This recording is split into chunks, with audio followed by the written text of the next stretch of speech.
Noi qualche anno fa, 3 anni fa, abbiamo fatto una grossa operazione a Mestre con la squadra mobile. Il problema grosso è un po' più ampio, cioè il dato penale non è mai sufficiente, non è mai stato sufficiente a risolvere problemi che hanno una dimensione sociale molto più ampia e per i quali la repressione penale è uno degli aspetti e non certo il più importante. Lo spaccio di stupefacenti a Mestre, in particolare in via Piave, è stato contrastato più volte da tutte le forze dell'ordine, come nel caso della maxi operazione coordinata dalla Procura distrettuale antimafia in seguito ai decessi causati dall'eroina gialla.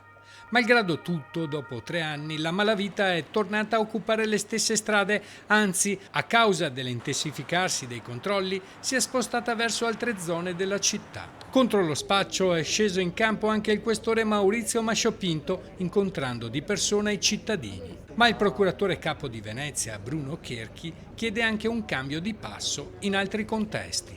Mi pare che 3 anni fa ci siano stati 40-50 misure cautelari e ci ritroviamo più o meno nella stessa situazione, quindi il problema non è quello nello specifico, non è quello di dare una risposta di carattere penale, ma forse l'intervento dovrebbe essere più ampio e non meramente repressivo.